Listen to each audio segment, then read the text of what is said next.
Okay, sorry about that, guys. I got a phone call, so I record on my phone, so I just had to switch over. So I'm gonna hopefully add this on to the video that I've already started.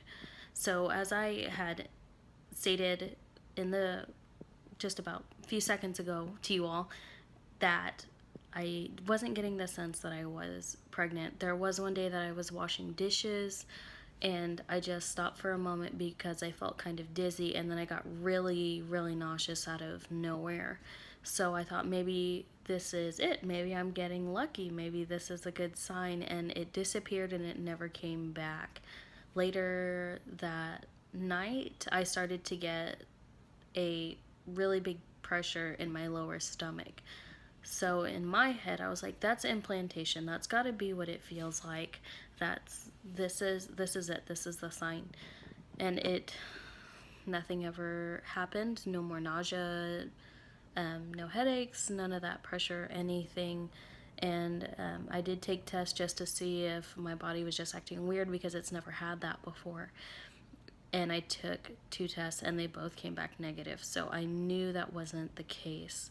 I did start a new cycle a couple of days ago, and I had just gone to my doctor's office today, explained the whole situation, that on cycle day 35 I didn't contact him because I was getting cramps. So I thought that I had started to start a new cycle. So when I actually did end this previous cycle, it was cycle day 60. So I was kind of just waiting and hoping, waiting to either see if I started a new cycle or hoping that this was finally it, but it didn't really happen. So then he spoke with me about everything, just told me, "I understand that you did want it to come in a natural way, but whether you do start your cycle or not, you still have to let me know so that I can be updated." So I did agree and understand to that. He looked at my charts for temping because that's what he goes off, and he said, "Had you called me on cycle day 35, I could have been able to tell you that you definitely did not ovulate," which I already knew because my temperatures, there were a few at the basal temperature of 96 and the rest were at 97. So I knew there was no way that I had ovulated. I was just waiting for my cycle to start naturally. So on that point, I was at 2.5 milligrams of letrozole, which is the generic form. The non-generic form is Femera, which a lot of people are familiar with. I've tried Clomid in the past. It's worked a little bit and then did not work at all. Femera, the first time it did work, and then we were in the process of moving and we were too far away. So I contacted my doctor. It was too late. I just gave myself a break from August to November. And obviously, I didn't do anything on my own. He gave me progesterone to start a new cycle and then the Femera, and obviously nothing happened. 60 days went by. So we're hoping this starts something new.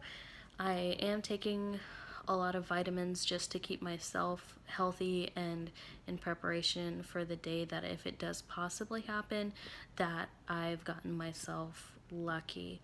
So just general things that are good for our body's health. I take a lot of vitamin D because I don't like milk in the first place, which is kind of a really childish thing in my mind, but I just really can't get past the taste of milk.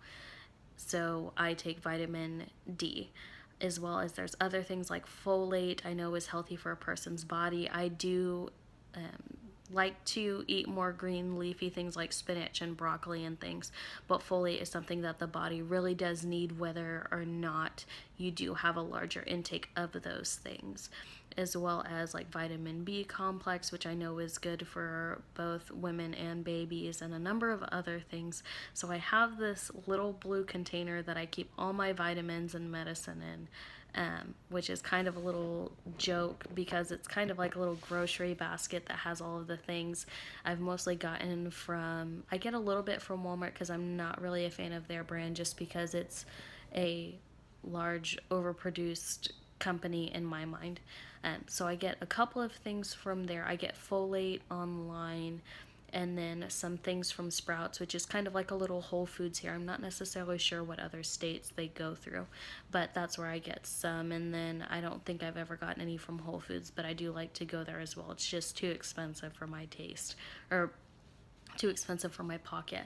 But this is kind of it, and it's just a lot of vitamins, and I do take all of those. Some of them I do take at different times, just because you don't want to overwhelm your body too much, especially with all those things. And with me having hormone imbalances, I don't want to overwhelm my body at all. So hopefully good things happen. I'm kind of understanding that it's not at my time, and I think that's something I'm learning every day, just because I am one of those people that when I want something, I will work hard for it and I will get it myself. And this really isn't something that I can really manage like that. It's kind of becoming a realization for me that it's all in God's time, not mine. It can't be something that I know I'm ready for, because I do understand that, you can't ever 100% be ready for a child in the first place, or even a new one. So it's really just a thing of patience, which I am not good at. I'm not praying for it. I'm not asking anybody to pray for it, because I feel like that's a bad omen and it's really bad luck. It's just time.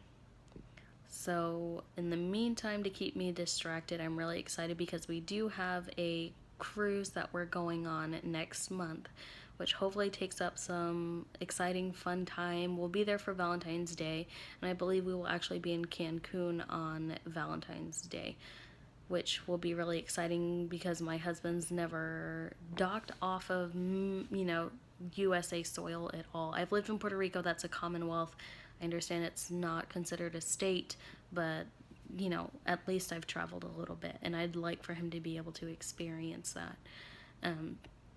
So that'll be there, and that'll be okay. If nothing happens by then, at least we got to have a little adventure. We go to Disney World closer to the end of the year, so even if it doesn't happen by then, at least I have something bigger to look forward to. Especially with all our kids, I really feel like that'll be something that'll be able to help, and it's really exciting for me because I love Disney and they've not had that experience yet. So seeing things new through other people's eyes is a real blessing. Nothing else to report other than it's been some really hectic holidays. Everybody's good, everybody's great. We are thankful for everybody's support, new viewers. Welcome into everything that is us. It's completely madness. But we are just feeling really blessed and thankful at this time, and we hope that we can have more updates for you guys, whether it's anything with our family now or a future family. So stay tuned, and Happy New Year's, guys.